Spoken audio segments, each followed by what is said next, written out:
Well, hello and welcome, everyone. We're so glad that you have joined us today. My name is Erin. I'm the pastor at Malibu United Methodist Church, and I am happy to be here with all of you. Tobias and I are your tech hosts for the evening. And so before I turn it over to the wonderful and amazing Anne, I'm going to do just a little bit of housekeeping for us. You may have noticed as you came in, we did mute you with lots and lots of love. It just helps us to hear our tellers a little bit better and not be distracted by background noises. It happens with Zoom. So we thank you and we appreciate your understanding with that. Also, we are recording this evening. And so after our tales, we will be posting that on YouTube and we will let you know. It's always a wonderful thing to be able to go back and re-listen to the stories down the road. Another thing is that we have taken away the ability to chat, and that's simply to help our tellers as they are sharing their stories with us. Every time a chat message is entered, a message pops up for everyone, and that can be distracting. But we do want to hear your comments and let you talk with one another, either through chat or verbally. At the end, we will have a time where you are able to talk with the tellers and each other through chat as well, and we will encourage you to do so then. The only other thing is we ask and request that you stay muted throughout our show this evening. But again, we are grateful that you are here and we hope that you have a wonderful, wonderful time. And with that, I'm going to turn it over to Anne. Good. I'll start talking now. Okay, the theme is odd jobs because it's Labor Day tomorrow, or is it? No, Labor Day tomorrow. So odd jobs I thought might work. And I figured that these tellers would probably have had some odd jobs. In fact, we all might have. But so at any rate, I appreciate them digging into their lives and sharing with us some of their odd jobs. And we're going to open right away with Malibu's own Susie Duff. Here she is. Thank you, beautiful Dr. Sis, Dr. Ann Buxey, the fabulous and talented, and thank you, Pastor Erin. Thank you, our tech hostesses, dear Tabitha, and thank you for that housekeeping, Pastor Erin, and thank you to these amazing tellers. You guys, you're going to love them. They're so good, and thank you everyone who is here today in this year of our Lord, 2024, where once again there is a chance that we are going to shatter a glass ceiling.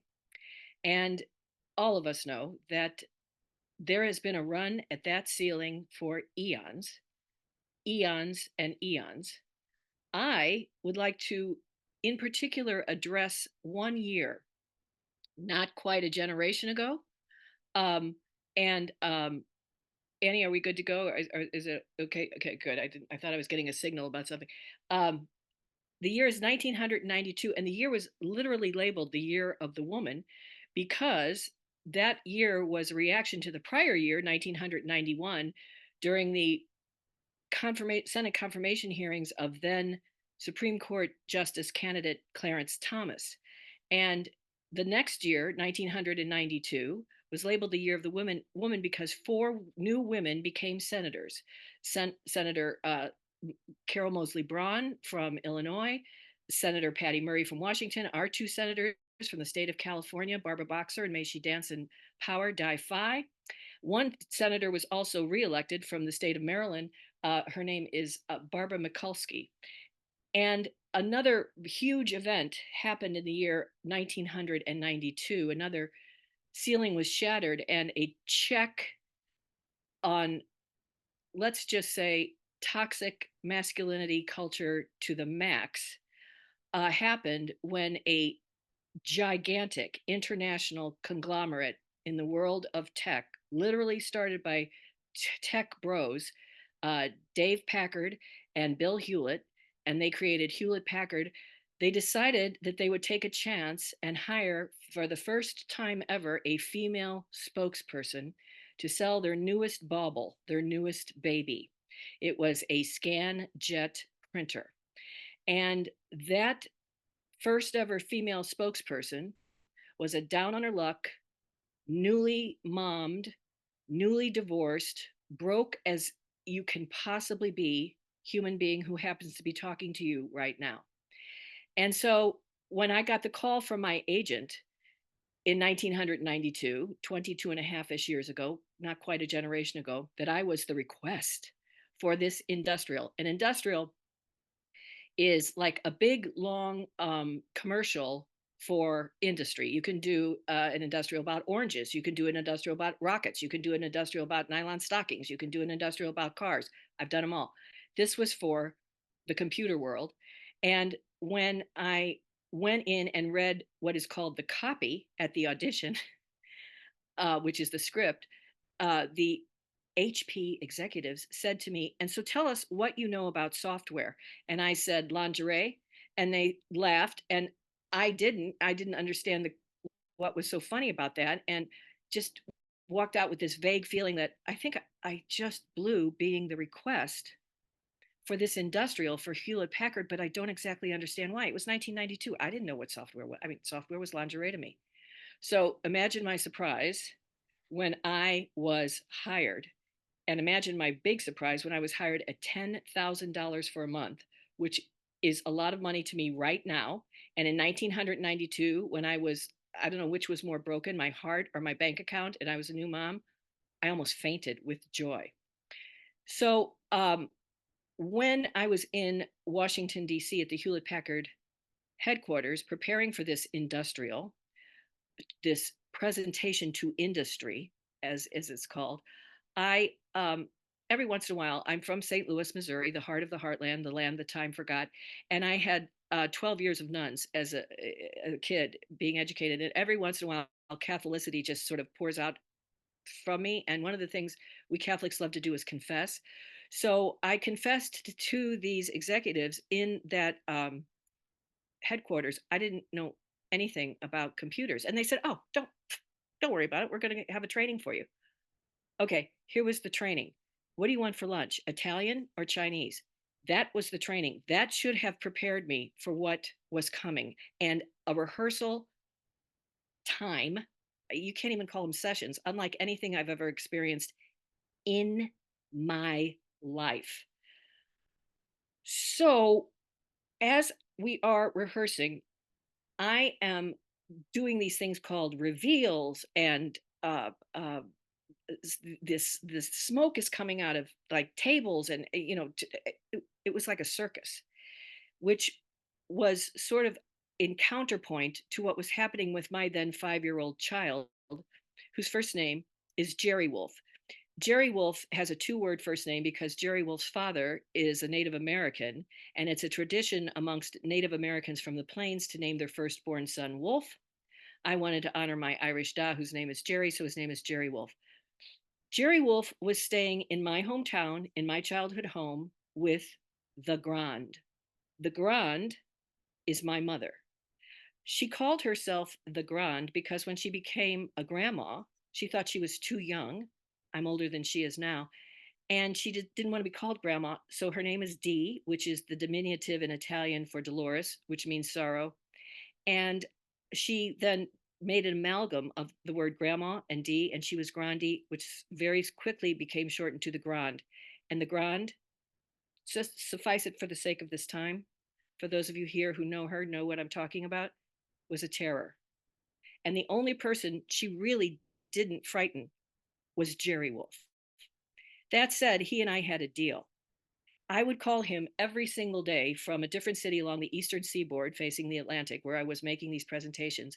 And if everything was great with the Grande, he would say the sky was blue. And if anything was bad, he would say it's cloudy. And everything was going really well, despite the fact that I had no idea what I was saying. And the copy, as we call it, the script for this industrial was 29 pages, single spaced, of what we call freight that I had to move. I'm going to give you one sentence of what I had to say for 40, the number between 39 and 41 minutes.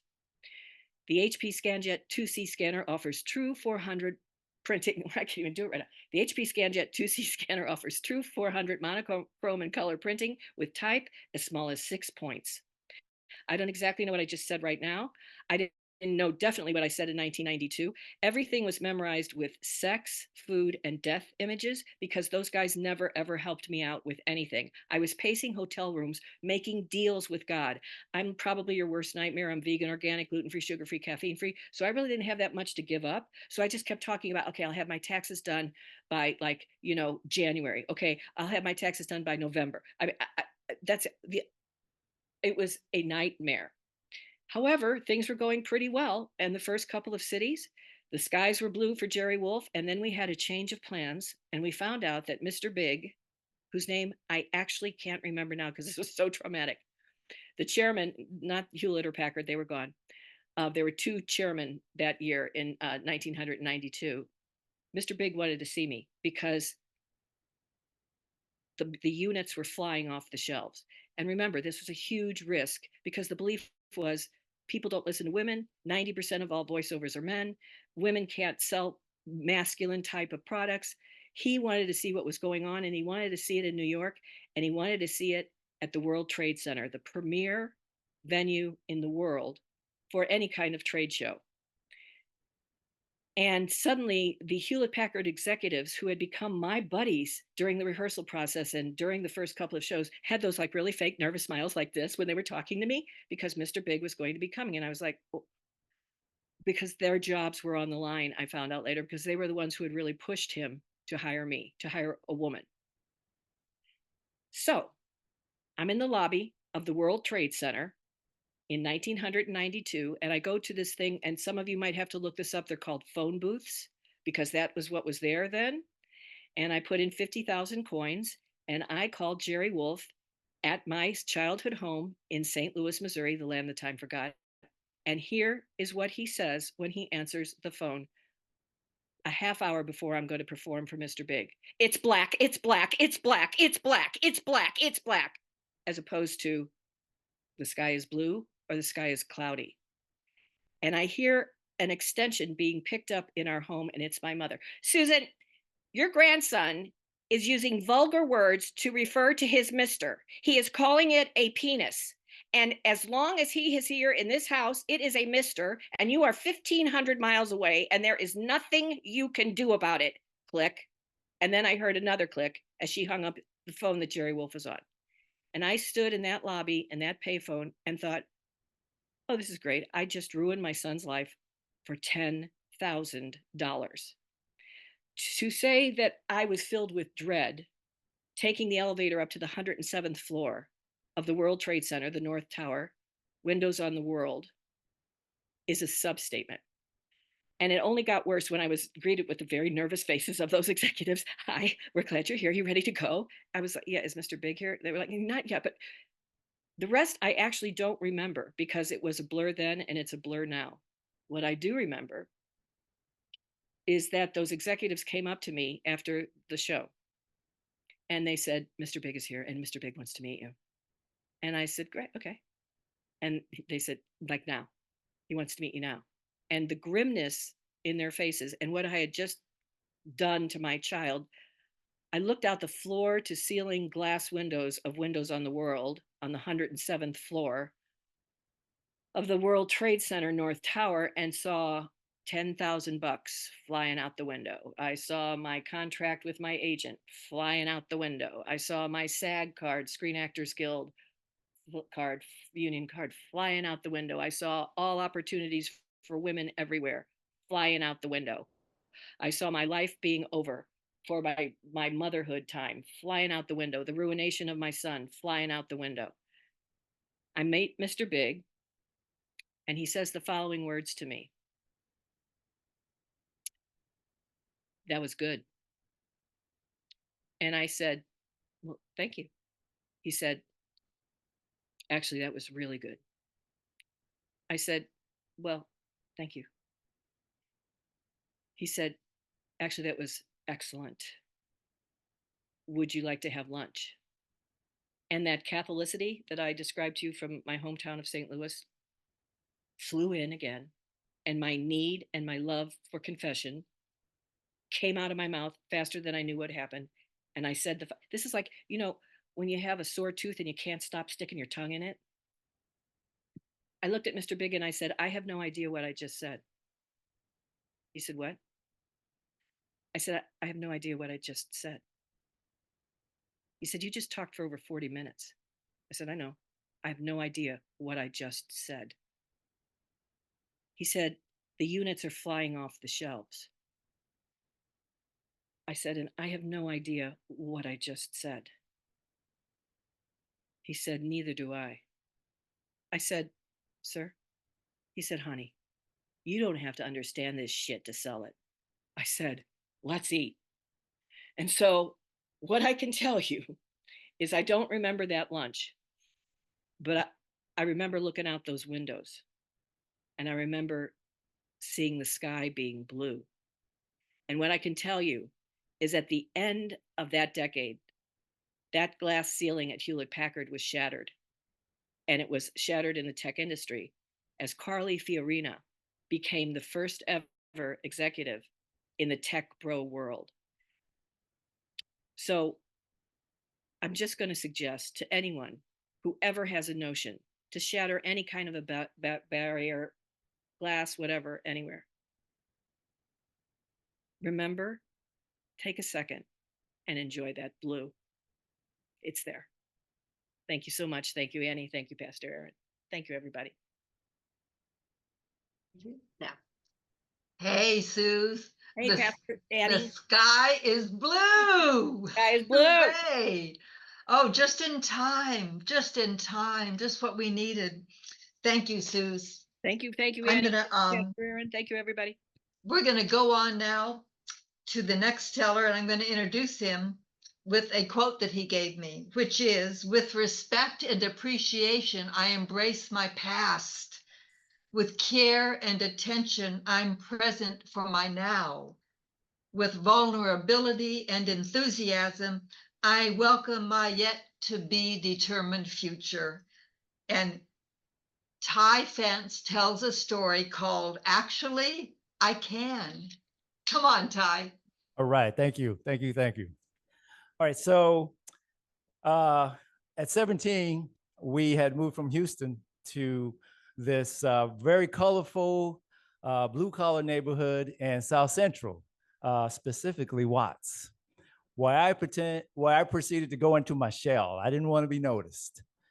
Well, as it turned out, because I did that, I focused on studies and I got really good at math and stuff like that. And when it got out that I had earned a scholarship to college, everybody in the neighborhood wanted to support me. My family, my great uncle, Uncle Scrappy, who was one of my favorites, and even this dude named Bruh Man, who used to hang out at the nearby liquor store hustling cassette tapes, cologne, and incense. I happened to go there for my snack. I usually buy like a milk and cookie, right? He saw me, he said, yo, man, Ty, what's up, man? I hear you going to college. I'm like, yeah, Long Beach State, right? I'm like, yeah, it's cool. Man, you're going to be in the money, bro. What's your major? Electrical engineering. Electrical engineering? Dang, boy, you must be smart. You got to be smart. Woo, you could probably buy all my cologne right now because you want to smell good. Now, I'm good, bro. I'm good. Now, you can imagine that my biggest fan was my mom. Cool smoking, no nonsense, hardworking mother of 7. That's right. 2 girls, 5 boys. Now, I happen to be child number 6. And she walked up to me as I was getting ready to go to college. Look here. I'm proud of you. But you need to know a couple things, all right? You need to stay focused on your studies. Don't be hanging out at them parties and stuff like that. People can say you did stuff these days and you can get in trouble, even if you didn't do it. Oh yeah, and people are gonna try to be your friend. Some of them might be your friend, but trust and believe, some of them not. You gotta watch out for them. More important, if somebody steps to you and tries to make you feel small, insignificant, or unworthy, or not smart, or like you don't deserve to be there, you need to step to them right quick. You know what I'm saying? Yeah. No, I'm serious. You need to let them know what's happening. So with the support of my community and the sage advice of my mom, I went off to college, Long Beach State. I got to tell y'all, it was a shock to my system because that environment was so diverse from what I grew up with, culturally, student body. It took a minute for me to adjust. So I remember sitting though in my English composition class, part of my GE requirements. And my professor, Professor Garza, a published author with his salt and pepper beard, turtle shell glasses, and just confidence about it, was handing me back my assignment. We had to write this fictional or non-fictional story about any condition in your neighborhood that you would love to change or do something about. And it just so happened my story was about a 17, 18-year-old dude who worked part-time at an appliance repair center, but at night, he helped fight crime. He would report on theft and investigate potential deaths, which was weird for him, but it worked out in the stories, right? So now I got to tell you that I've never really written anything on paper like that. I'm used to just telling stories. And I hadn't only kind of written poems that I had experience with was book reports, a little bit of an essay, but nothing with like a full-blown story. So this was really kind of fun and intimidating. So when he handed me my paper and I saw the red on the first page, I kind of took a beat. I was a little unnerved because I started to feel a little bit like, man, am I that bad? Because it's all over, red on the first page. I flipped through the second page, more red, words struck out, words added. It continued through each page. And I got to tell you, as I was flipping through the pages and seeing all the markings, I really started to think that, man, this writing thing, I don't know. I don't know. I get to the last page and Professor Garza has his summary. And it starts with, good job, great detail on the neighborhood, great detail on the characters and their emotions, good work. Focus on sentence structure, verb tenses, and punctuation. It's a great draft. Now, I was excited. I remember feeling like, wow, okay. He likes my work, right? Then he walked away, started handing out papers to the other kids. And then he came back to my desk and stood next to me as if he was sizing me up. And I was kind of weirded out a little bit. So I looked up and like, what's up? And he looked at me and said, Ty, what's your major? What's my major? So I told him, electrical engineering. And I expected from him the same kind of positive and uplifting and encouraging comments that everybody in my neighborhood had given me, right? But that's not what happened. He looked at me kind of, really? You? Electrical engineering? Some of the kids in the room laughed. And I felt that sense of a little bit of embarrassment just kind of came over me a little bit. And I didn't really know how to react to that because, again, this was totally new to me, this whole environment with all these different people and their backgrounds and stuff like that. And I was already insecure about going away to college, being out and exposed to other people who I would think have had a better, maybe more challenging and informative developmental intellect and, talking about things I never would think about. So I was really already concerned. And then at that moment, the words from my mom rushed to my brain. And I stood up from my desk and got real close to Dr. Garza. And I said to him, what do you mean? What do you mean? What, I can't be an electrical engineer? Are you trying to say I'm not smart enough? Is that what you're saying? What do you mean? He kind of shied away and then just turned and walked away. At that time, the room was quiet and everybody was kind of looking in my direction, but not really. I didn't get a more intimate reaction to him after that. I just continued turning in my paperwork and got my marks back and things like that. And I got to tell you that first year, my electrical career, the actual classes I was taking, they were kicking my butt. It's not like I couldn't do it. It just didn't have the same excitement that the writing class did for me. But it wasn't as blossoming as it could have been because I didn't get any more advice after that. So I struggled with engineering. I graduated a little bit longer than the planned 4 years, and I ended up getting a job. I worked as an electrical engineer for Rockwell International Autonetics down in Orange County. I remember now I lived in Watts. now I'm living in Orange County. Woo. And I was doing pretty good as an engineer. Again, I could do the work, but it really wasn't. It just felt like not the best fit. And occasionally I even got indications of what the best fit might look like because my coworker named Robert, that dude, man, when I would go to lunch, he would stay inside and read data books like they were Playboy. And I would say to him, man, let's go to lunch. I got to read this book. And I started to realize that there's something to being in the right place that you're supposed to be, that level of enjoyment. Well, I got to a point I didn't want to be there anymore, to be honest with you guys. But it felt irresponsible to quit. So I hung in there, doing my job. Then, as it were, the universe intervened.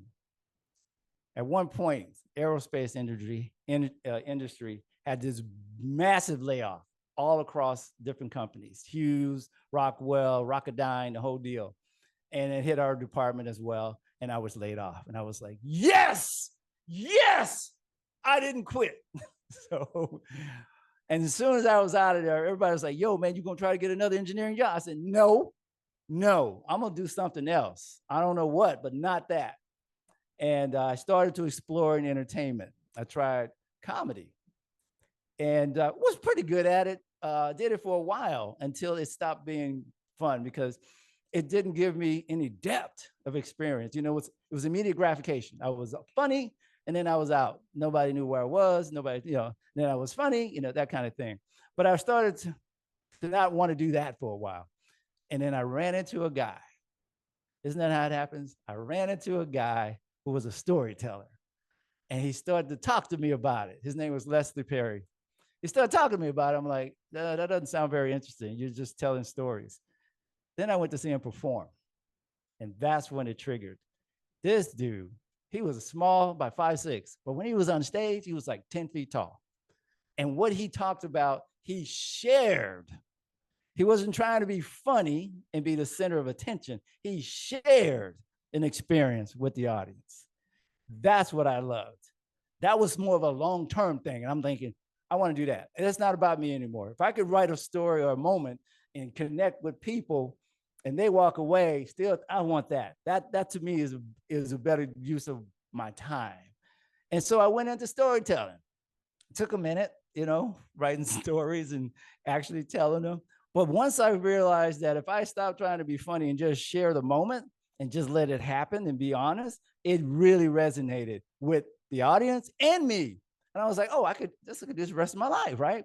So I really, really realized that, whoa, I finally found something that resonates with me honestly, without a lot of effort in terms of taking classes, if you will. But if I did it well, it would really pay off for me as well as the audience. And that really sold me on that. So I've never looked back since then. I've been doing it for about 12 years now. Here's what I would say about the moment that I had back in college. From time to time, with wonder, not regret, I think about that moment with Dr. Garza. And I thought that if I had only not reacted in such anger and defensiveness, and if I had just paused and said, what do you mean by that? I wonder what would have happened.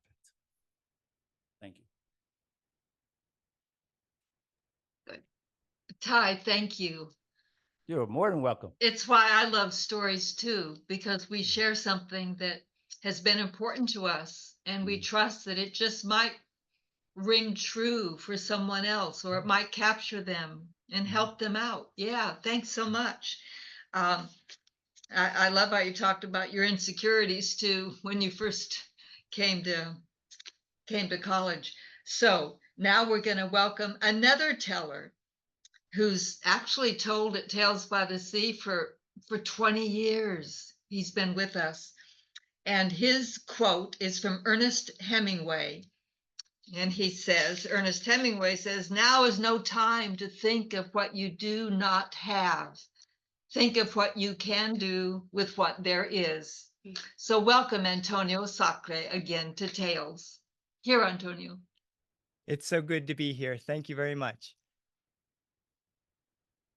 My 15-year-old son just spent the entire summer playing on the beach, going to roller coaster parks, water skiing with friends, and absolutely crushing video games. Just clocking in at the old video game and YouTube factory for hours and hours every single day.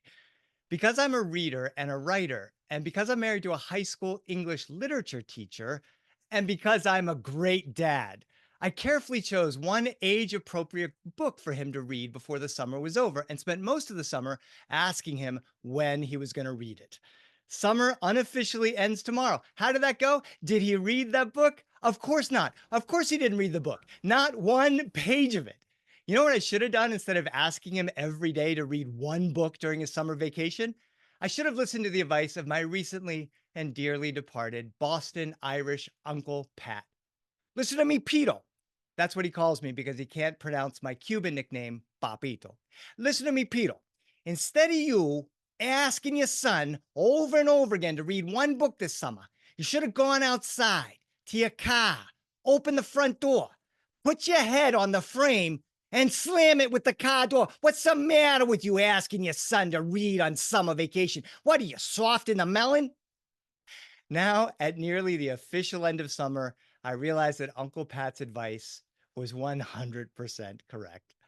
My son would come in from the beach or Six Flags or water skiing and he'd get on YouTube or Fall Guys on the Switch console or text his friends, often all three at the same time, sometimes with the TV on, and whine to me about how hungry he was. And I'd serve him cored apples and sliced peaches and cubed watermelon and delicately constructed egg sandwiches with the cheese on one side and the diced sausage and scrambled egg on the other, lightly toasted and cut diagonally, because if not, he would raid the candy hoard instead, or he would starve, literally, as the teens say all the time these days, literally starve to death, Dad.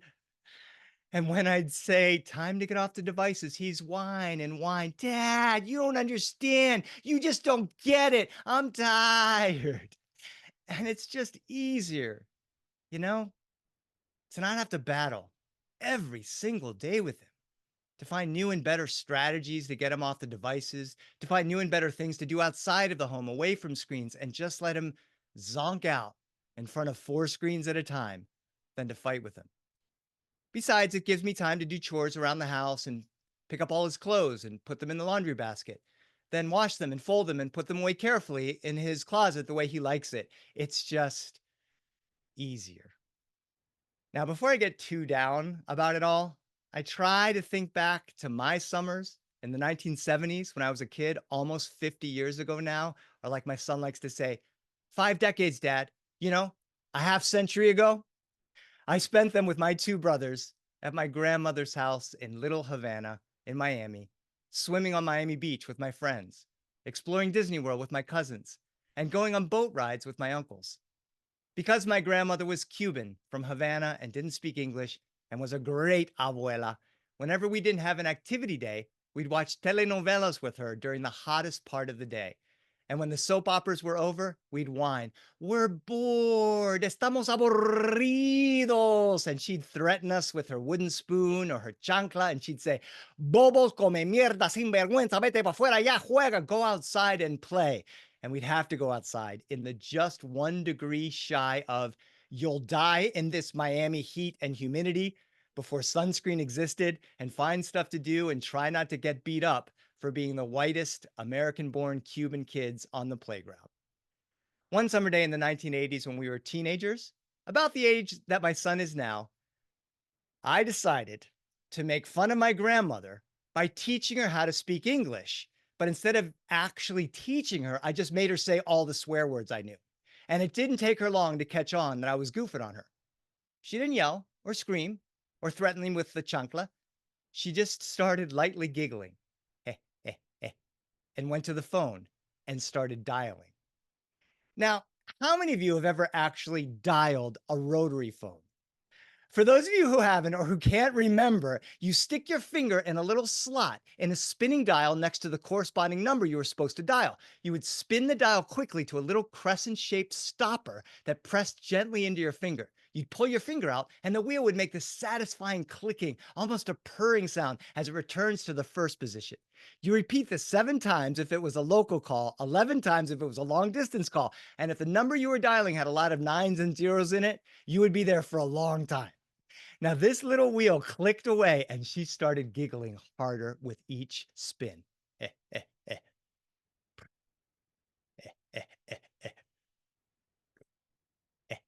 Oh, esto sería increíble. Oye, Tito, hay que enseñarle a papito que falta de respeto a mí. Me dice que toda la cosa aquí en la mesa se llama foc foc y chiri chiri chiri foc foc. The second she hung up the phone, my not so recently dearly departed Tío Tito appeared in the doorway, barrel-chested, massive forearms from working at the shirt factory that he owned, a huge cigar sticking out of his mouth. Wah, wah, wah, wah, wah, wah, you disrespect abuela, I disrespect you. He picked me up with his thumb and his forefinger and shook me around like a little rag doll. Back when you were allowed to shake kids. Then he threw me into the couch and he said, I see you tomorrow at 6 a.m. at my factory. Tito's factory in downtown Miami, or as they say in Spanish, el downtown. Maybe you've seen some pictures of the Uyghur sweatshops online with little 8-year-old children chained to the tables. Freaking Disney World compared to my uncle's shirt factory. No AC, a cacophony of jigsaws cutting rolls and rolls of fabric into shirt pieces, sewing machines whirring, stitching them together, the women yelling at the runners to bring them to the button pressers, and the pressers yelling at the 5-year-old kindergartners to bring them to the ironers, and the hiss of the irons as the shirts appeared miraculously finished, steaming hot, and I had to button those shirts, pull down the plastic, and run them outside to a waiting van. 8 hours a day, no water breaks, just 2-minute cafecito Cuban coffee breaks and a 30-minute lunch break. I was watching the clock for when the break would come, and I fell 1 shirt behind. Then 3, then 5. Then, like Lucy on the chocolate line, I was 9 shirts behind, and then 15, and the men kept cutting, and the women kept sewing, and the pressers kept pressing, and the kindergartners kept running, and the ironers kept producing perfect shirts from clouds of steam, and the lunch whistle went off, and Tito roared, Papito, you come here! Everyone stared in horror and shocked silence. The rest of you, fuck the fuck off. This is between one Sacre to another. I stood in front of him. He puffed his cigar as the factory disappeared, and he said, you are not a Sacre because you do not work hard. Me, I work hard. Your grandmother, she worked hard. Your father, he worked very hard. Shit, even that little 5-year-old kindergartner, he worked harder than you, but you are a piece of shit. You don't deserve the last name Sacre. Give it back to me. I call you now not Papito Sacre, Papito Smith. I call you Papito Smith. And I did the worst thing I could do in my uncle's factory. I started crying. And he looked at me and said, wow, you crying? You feel bad? You feel pain? Well, I feel bad. I feel pain, but I don't cry. He looked around his desk. He picked up the sharpest pencil he could. He jammed it into his hand. It stuck hanging from his hand. I could see the lead and a drop of blood swelling behind it. He said, you see, that hurt me, but I don't cry. Now you work harder. And by the end of the summer, my forearms covered in burn scars from the irons and the steam, I had successfully learned 3 things: that I could work hard like my family, that I never wanted to work that hard again, and I would never, ever disrespect my abuela or anyone in my family again. Years later, Tito retired, sold the factory, and became a normal person. And he turned into the sweetest, funniest old man. He'd tell everyone we'd see that I was the best worker he ever had at his factory.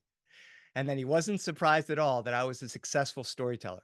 And my nephew, Papito Sacre, became a storyteller, whatever the fuck that means. I told the story to my son just a few days ago, coming back from the beach, of me working at the factory. And we got home. He threw his sandy clothes on the floor and his wet towel on the couch and a snack bag on my desk and walked over to the computer to fire up some videos. As he was clacking away on the keys and searching, he said, "Dad." "Yeah, son?" "Can you make me a tuna sandwich with extra sharp cheddar, 1 small layer of spinach with a chilled pickle on the side?" "Sure, son." I started cutting and cubing and arranging while he clicked away on a Mr. Beast YouTube video at full volume. I served my little prince on his throne in front of the screen. A commercial interrupted the video and he clicked skip. Then he hit the pause button before Mr. Beast blew up a house that was soaked in gasoline with 5 tanks. "That's an actual video." "Dad," he said. "Yes, son?" "Your stories are one of the reasons I don't read books." "Really?" "Yeah, they're really good. Way better than any of the books I might read." He clicked play on his screen. Mr. Beast fired up the tanks. I said, "As good as a Mr. Beast video?" He didn't answer. I smiled, chuckling to myself. Manipulative little teenager. He's a smart one.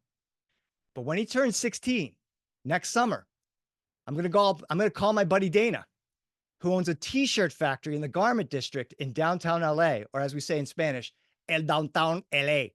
And I'm going to make my son work there all summer long.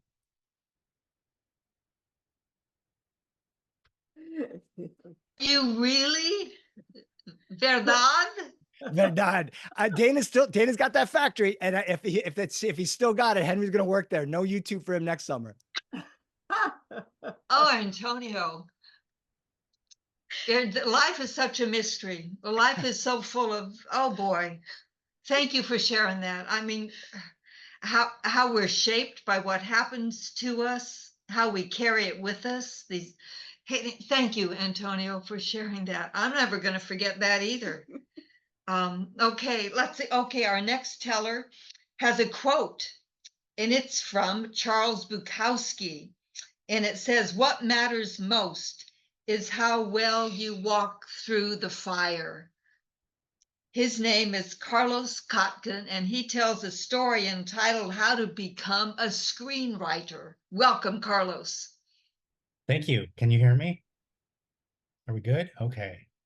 I haven't done a Zoom show in a while, and I love that every single audience member has their camera off. This is a leap of faith show. I'm just going to concentrate on Carly's iPhone because Zoom user is making me nervous. I know. I just want to say hi to cousin Larry and to Dan. I know them. It's his birthday yesterday. Happy birthday. I'll see you tomorrow.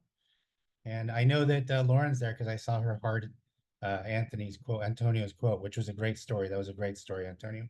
So my background, I'm in a hotel room in San Diego doing this show that is based in Malibu. That's a great thing about Zoom. And there's just so you know what's happening this way. There's a big giant pool and there's a lot of people scantily clad. I didn't know it was this kind of hotel. And they're dancing in the water to a DJ that's blasting music that you can't hear. Thankfully, that you can't hear it. Anyway, that's what's happening with me. And this is my odd job story. So I grew up in San Diego. It's weird to be here as a tourist now, but I don't live in that house anymore. We don't have that house, but I'm here. When I was growing up in San Diego as a kid, I always wanted to be a screenwriter. I always wanted to be part of Hollywood. And so when I was 18, I packed up my stuff and my dreams, and I made the arduous journey from San Diego all the way to Los Angeles. And I was sure that I was going to find success right away because I had written a script. I had a screenplay. So I thought that's the ticket. And it turns out that there are a lot of people in Los Angeles who have written scripts. So nobody cared about my script. I got rejected roundly and soundly. And so I realized that success as a professional screenwriter wasn't going to come overnight. It was going to take 4 to 6 weeks. And I was going to need to find a job in between that time. So, and then weeks turned into months and months turned into years. And I'm in my 30s and I'm still not, I'm an aspiring professional screenwriter. I am not a professional screenwriter. And in that time, I had many odd jobs in the entertainment industry. But perhaps, not even perhaps, the oddest job I had in the entertainment industry was I was a professional DVD watcher when DVDs were a thing. I would watch the first DVD, the master DVD, for quality control purposes. And I would write a report if I found any issues. I would make sure that the sound was in sync and that it sounded good and that subtitles were all there in the right time in the right place. If I found any issues, I didn't have to fix them. I just put in the report and somebody else would fix them.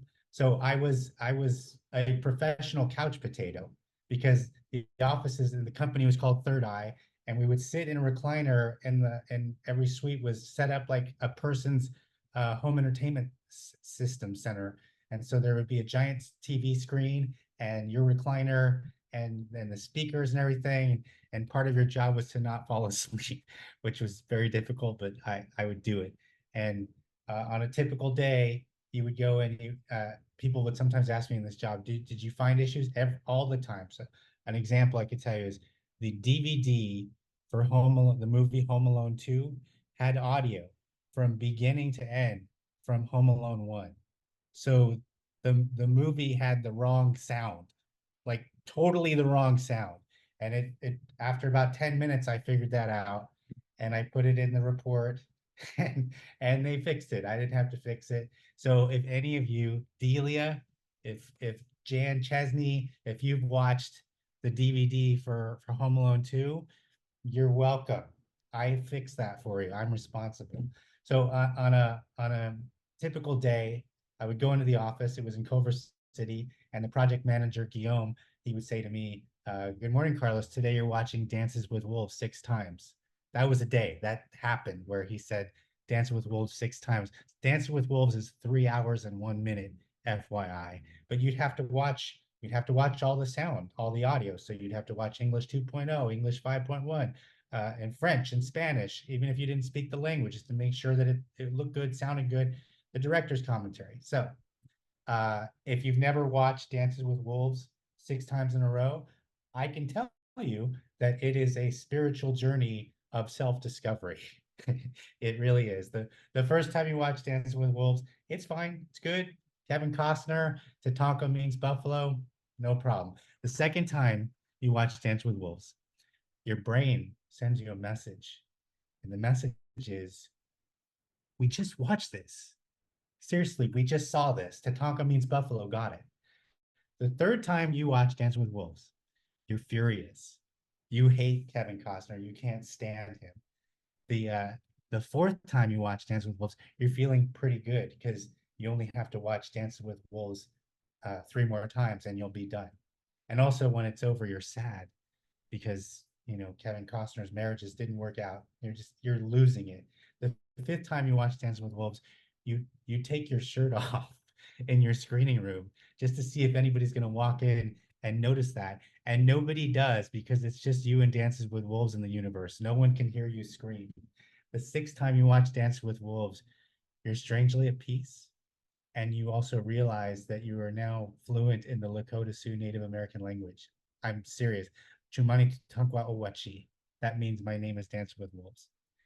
So that was the oddest job I had in the entertainment industry. And crazily, Dancing with Wolves is not my record of how many times I've watched a movie at that job. I had to watch Passion of the Christ 18 times. Not my record. Yes, Aaron. Yes. I had to watch Mission Impossible 2 37 times. Also, not my record. The reason why you had to watch these movies so many times is because sometimes they would give you the disc for the United States, and then they'd give you the disc for the same movie for Mexico, and you'd have to do it all over again. Then they give it to you for all the countries in South America, all the countries in Europe, all the countries in Australia. And so you ended up watching. So my record for the most times I watched a movie at Third Eye is the movie Rio, the animated feature about the blue bird that can't fly. I had to watch that blue bird not fly 87 times. It's crazy. It was like a 3-week period where my life was just watching the movie Rio.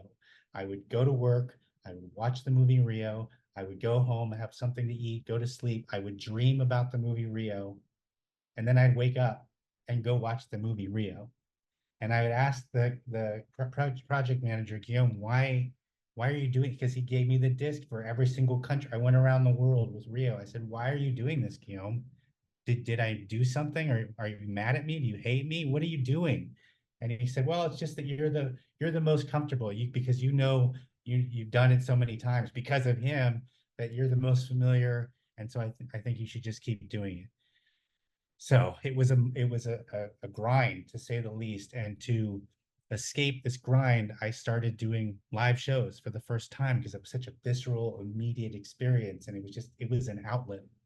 So I started doing these storytelling shows, and I was writing, and still, after all these years, while I'm watching DVDs, I have a pile of scripts. Nobody cares about them at all.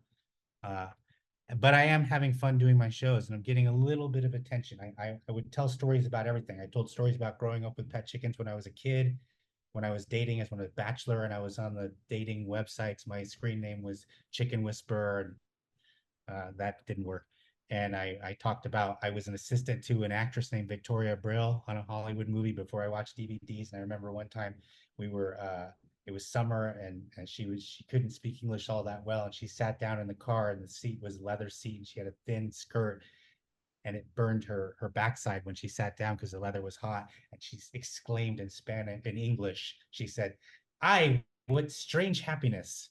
So I told a story about working for Victoria Brill, and I told stories about all sorts of things, and my stories started getting aired on the radio in Los Angeles, on KCRW, specifically on a show called Unfictional. So that was a little bit of encouragement, because even though I wasn't getting any screenwriting work, well, at least people could hear some of my stories when they were in a Los Angeles traffic jam. So that was something, right? So then one day, I'm at Third Eye. I'm watching Mr. Popper's Penguins, starring Jim Carrey, which, if you ever have an opportunity to watch it, don't. I've seen it multiple times. I'm watching Mr. Popper's Penguins, and I get a phone call. And the phone call is from the president of 20th Century Fox feature film animation. And she says to me that she heard my story about chickens on the radio on KCRW, and she liked it. She thought it was very funny.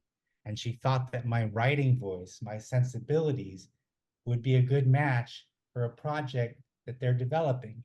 And she says to me, we're thinking about making a sequel to the movie Rio. And then she asked me, have you seen it? And I say, yes. And she says, great. Well, what I would like to do is put you on an airplane and fly to New York, and you're going to meet with the director and the producers of Rio, and you're going to kick around some ideas, and we'll see what happens. She says, I can't get you the job, but I can certainly make the introduction. And like I said, we'll see what happens. So the next thing I know, I'm flying business class to New York City. I sit down with the director, also named Carlos, and the 2 producers of Rio, and I'm able to talk to them about the characters from Rio as if they're family, because they're branded in my brain. So I talk to them about Jewel and Blue and Nico and Pedro and Rafael and Nigel and everybody. and I have ultra confidence thanks to Guillaume and Third Eye. And they say to me at the end, it's a really good meeting. They say to me, you're kind of green. Yes, I am. I had 0 credits, no credits at all as a screenwriter. So what we're going to do is we're going to have you write the first 25 pages. And if we like that, you're going to write the rest of the movie. And I said, okay. And suddenly all these scripts, this pile of scripts that I had written that had failed me, suddenly they didn't fail me because I knew what to do. I had so much practice writing scripts. I had no problem, formatting all the basic stuff. And I had no problem working with these characters because of Third Eye and the DVD watching. I turned in the first 25 pages on a Friday. I emailed it. And on Saturday morning, I got an email back from the director and it just said, great start, keep going. And I wrote the movie Rio 2. And it was my first movie. And my 4th movie comes out later this year. And my 5th movie comes out in 2026. So, everybody, that is how you become a Hollywood screenwriter. Thank you very much. Go. Who can prepare you for that? Who can prepare? If someone had told you that's what it would take before you, yeah, right. You say, no. You'd say, no. That's ridiculous. Oh, that's so funny, Ridiculous. Carlos. I can't believe it. 87, I've never even heard of that bird. Oh, I have. Okay, well, I know who to call then. Okay, the next teller. He's on Disney Plus. He's on Disney Plus if you want to watch it. Thank you. Okay, the next teller has a quote from Louis Armstrong that I'd like to share. Seems to me it ain't the world that's so bad, but what we're doing to it is.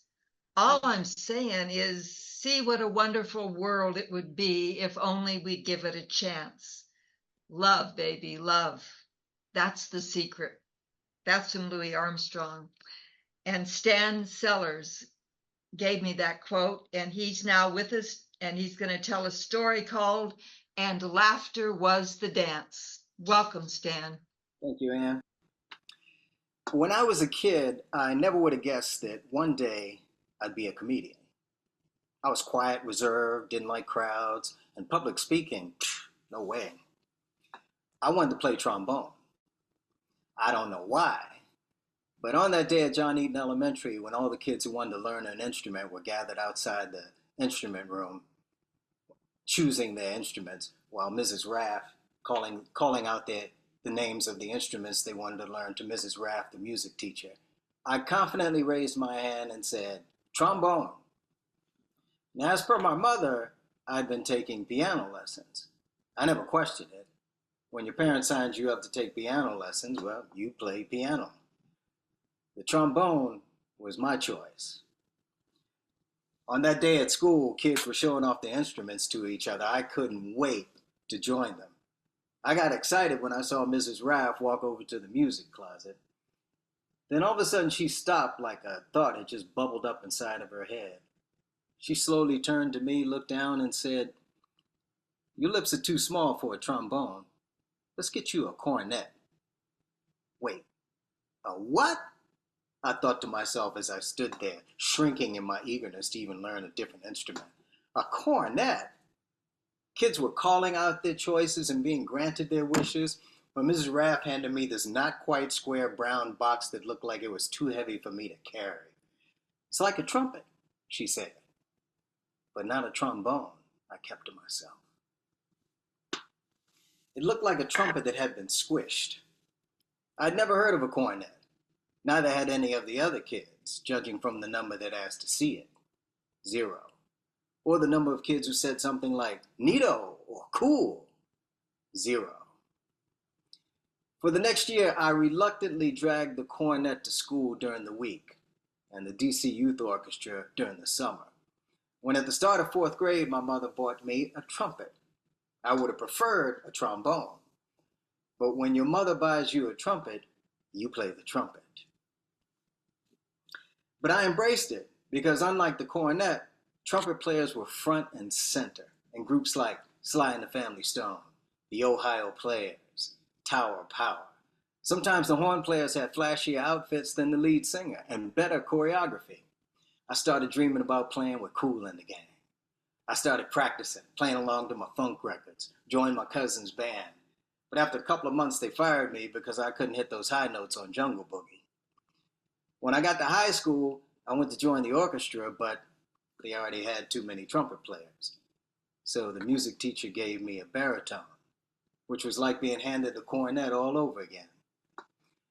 But during that time, I kept seeing these signs all over school asking students to join the Woodrow Wilson Players, the drama club. Sounded like fun. But the introvert in me said, oh no, we can't do that. But the guy that was trying to get out said, that sounds like fun. Let's give that a try. So I auditioned and I got in. And when I heard that applause at the end of the evening and felt that rush when I walked on stage, and when this girl that I admired but was too shy to say hi to came up to me after my performance as a G-man and you can't take it with you and said, you were good. Acting was it. But I never wanted to be a comedian. However, I did want to be Johnny Carson. I wanted to host a late night talk show, deliver an opening monologue, and banter with guests about their upcoming projects. But I was living in Washington, D.C. I was 18 years old at the time. So I wrote a play about a late night talk show host who bantered with his guests about their upcoming projects. I took the opening monologue and I performed it at a talent show while I was attending the University of Maryland in 1977. I don't remember any of the jokes, but I remember winning second place. Mostly, I remember the laughs. That was powerful. Now in college, I worked as a DJ at a disco. My job was to get people dancing. When it happened, that was powerful too. But they weren't dancing to my music. With comedy, those were my words. Basically, my music. And laughter was the dance. I didn't use props, didn't do anything physical. I just walked on stage, stood in front of a microphone, and started talking.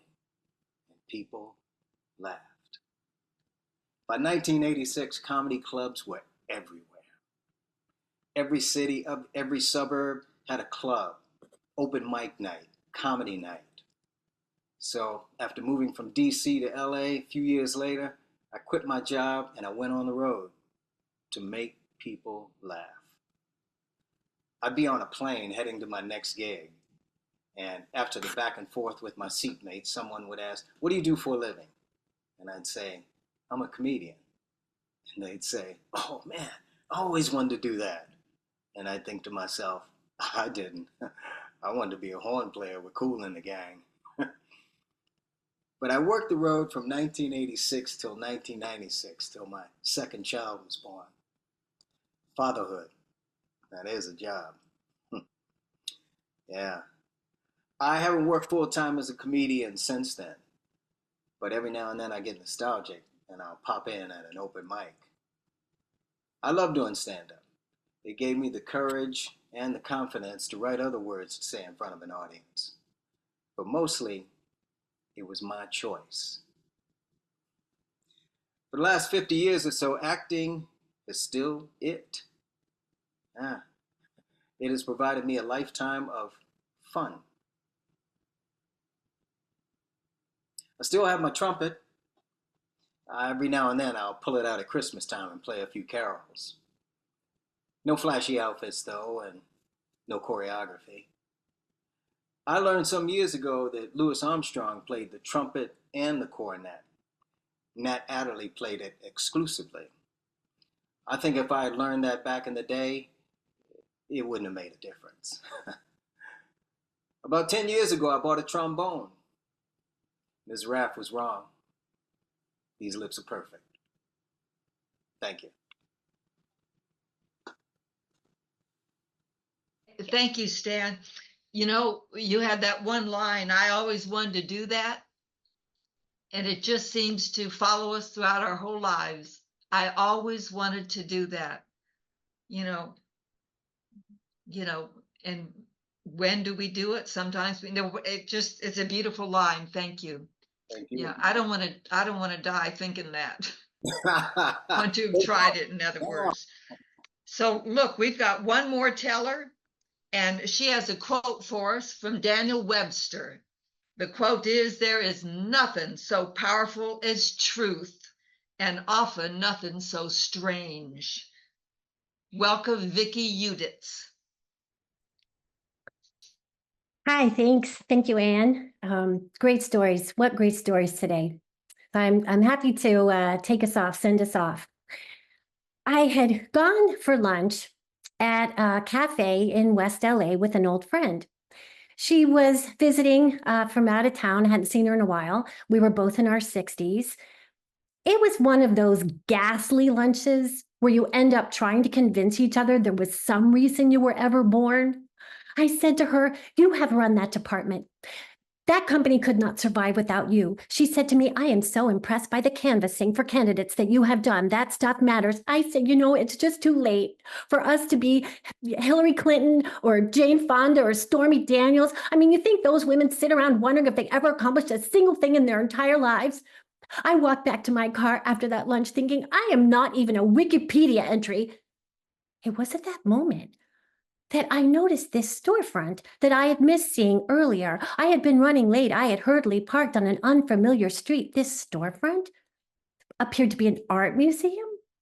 This is a really strange place for an art museum. On a residential street for the most part, few businesses, no foot traffic. I was inexplicably drawn to the place.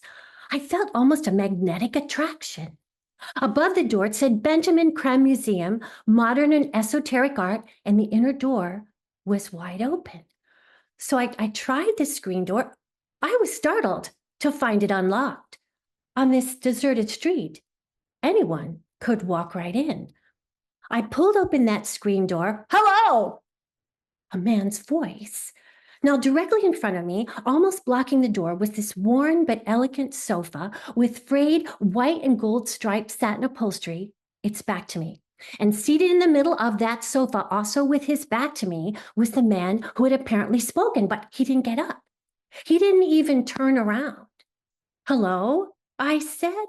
I managed to get around the sofa to face this guy. Now, he was about my age. He had thin and gray, greasy hair, puffy face, the physique of a heavy drinker. He avoided eye contact. He said, "Are you familiar with Mr. Creme's work?" "No." "Mr. Creme is one of the world's premier artists." "Oh." I turned to this gallery, the polished wood floor and the white walls, the professional lighting, a dozen or so medium-sized paintings hanging on the walls. A lot of colorful shapes, like triangles and squares and circles, really more like symbols or logos than art. The man said, "My name is Scott Champion." He finally stood up. He still didn't look at me. He took a few awkward steps, unsteady on his feet, toward the painting in the middle of the nearest wall. It was a blue triangle over a red square on a glowing gold background. And he said, "Are you a person of faith?" I'm a seeker," I said carefully, not sure where this was going. He gestured at the painting and he said, "The points of the triangle can be thought of as Jesus to Christians, Messiah to Jews, Imam Mahdi to Muslims. All the great religions await the second coming. Mr. Creme called this great being Maitreya, Messiah, who will lead humanity into a new age of peace and brotherhood." "Do you know Mr. Creme?" "Mr. Creme died in 2016, but my wife Olga and I were personal friends of Mr. Creme and his wife Phyllis." "Did Mr. Creme say when Maitreya was coming?" "Maitreya's already here, in human form." "What?" "Maitreya's here, but they have not yet revealed themselves." "Scott, do you know who it is?" "Maitreya could be anyone." And then he looked right at me with this unnerving intensity. I thought, oh my God, does he think that I am? I mean, I was pretty sure nobody ever came into this museum. I was surely the first person in weeks or months or maybe ever. Did he think that because I walked into this museum that I was the Messiah? That was crazy. Or was it?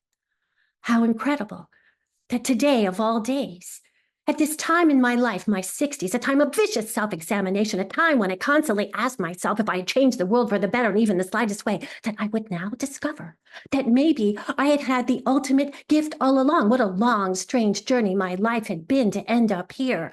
Scott said, if you focus on the paintings for 5 or 6 minutes, a door opens. So I did. I focused on those paintings. I could feel this energy flowing through me. Scott watched my every move. We did not speak again, and I left that museum without a backward glance. In my car, my heart was pounding. I was short of breath. I couldn't get on the freeway. I was too distracted. I thought, oh my God, this is like that old TV show that was popular when I was a young teenager. It was very similar to The Twilight Zone, and it was also hosted by Rod Serling. This was like an episode of Night Gallery. Rod Serling walks through the darkened space where paintings suspended in midair are illuminated in pools of light, and he stops in front of a painting of the interior of the Benjamin Creme Museum. And there's Scott seated on that sofa, back to the open door, and Rod Serling says, welcome, art lovers. We offer for your consideration a still life of one Scott Champion, seated in a storefront that is more chapel than gallery, each painting a conduit, if you will, to an unseen spiritual master. Scott has the oddest of odd jobs. He functions as a caretaker of sorts for a permanent, unchanging collection as he waits for someone to walk in who just might be the Messiah. And then the camera zooms in on the painting and the museum comes to life. There is Scott, seated on the sofa, back to the open door, and there am I. And I'm opening that screen door. Hello, hello, I say. The camera zooms in on Scott's face. He's amazed that I am here. I get around that sofa. He can't bring himself to look at me. He says, are you familiar with Mr. Creme's work? I walk directly to the painting of the blue triangle over the red square. It could be a trick of the light, but it seems that the golden background of that painting lifts off the canvas and surrounds me like an aura. Scott gasps, he faints, he crumples to the floor. Rod Serling says, throughout history, we have in every era pinned our hopes on a Messiah, someone we believe is the one. The temptation for a human being to accept this title is, for most of us, irresistible. That imaginary episode of Night Gallery fades to black, and I continue driving in my car. I approach each intersection with joy and anticipation as I draft the description of my life for Wikipedia. And I think, yes, my every action, my every breath, my every thought just might change the world.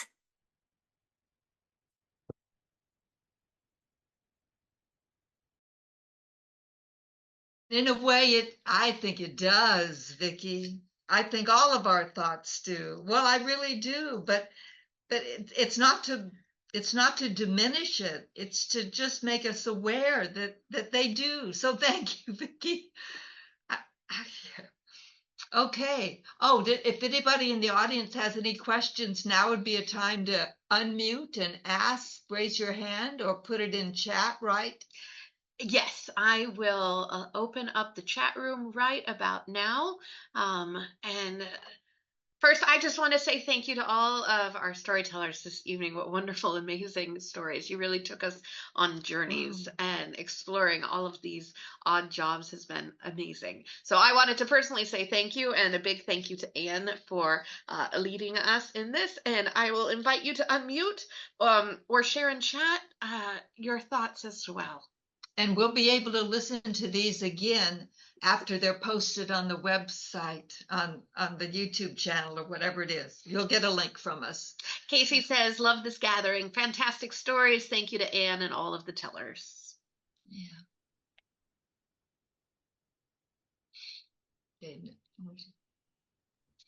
Loved it.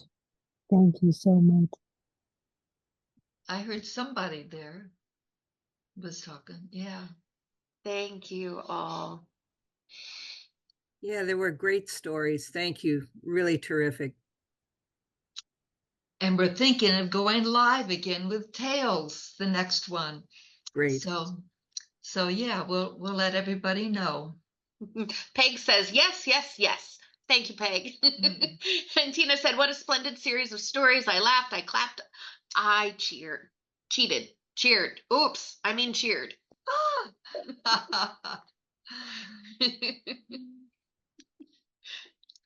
So thank you all, Ty and Vicky and Stan and Susie. Fantastic.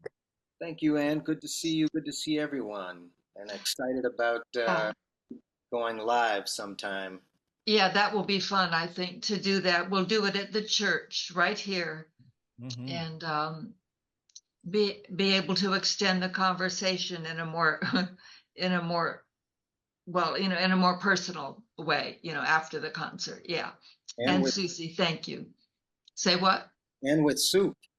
Oh yeah. Oh yeah. Somebody said with soup. Yeah, I hope you got a good recipe. Thanks. Okay. Susie, did you want to add anything to that story? That story actually had a lot of humor in it. Me, Susie? Thank you so yes, much. you, Susie. You, It's Susie wonderful. Duff. Annie, I think somebody was speaking. I couldn't hear exactly. That's okay. All right. I think somebody was trying to say something. Mimi says thank you to all the story and Anne and me. So thank you, Mimi. Bianca is looking forward to the in-person gathering, and a big thank you. Elizabeth, also a thank you to the tellers. Each and every story was fabulous and hilarious. Wonderful. And I realized that I might have inadvertently triggered a security feature where you were not able to start your videos for us to see your faces. There was Elizabeth pointed out missing seeing the faces of everyone. And so if that is the case, I truly and deeply apologize. And I will do a little research as to which button actually did that. If that was something that I had control over. So if it was, my apologies to you all. And just another plug for us gathering together in person once more to see each other face to face. Yeah, yeah.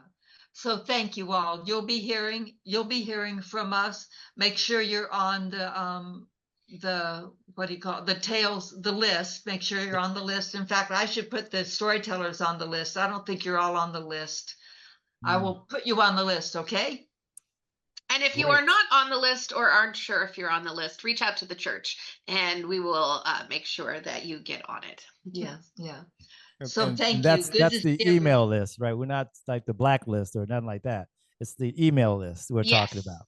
Yeah, okay. the email list. I just want to be clear because there's a list I don't want to be on. But your list is most welcome. This would be the list for communication and there updates and all the things. Absolutely. Absolutely. We I got really enjoyed my on our time. videos now. Thank you. Well, I thought we were bad kids. Not at all. Although I have to say, y'all were amazing. No one unmuted. And I think this is the first Tales or Poetry Zoom experience we have had where that has not happened. So kudos to all of you. So take care, everybody, over this coming season that's going to be full of holidays and an election. I cannot believe all this energy that's going to be in the air. So if we don't see you until 2025, take care. But we're going to think about trying to plan one more Tales concert, before Thanksgiving or whatever time works out. So sounds great. Sure good to see you. And yes, I really enjoyed my time. We wish you. What was that, Ty? I was just saying I really enjoyed being in the show today. It was really nice preparing. We're so glad to have you as always. It's such a gift to see all of you and to hear your stories, and just really wonderful. So we want to wish you all a wonderful rest of the evening, and we will be in touch, and lots of love and blessings as we go on our way. Take care, everybody. Thank you all so much. Thank you, everybody.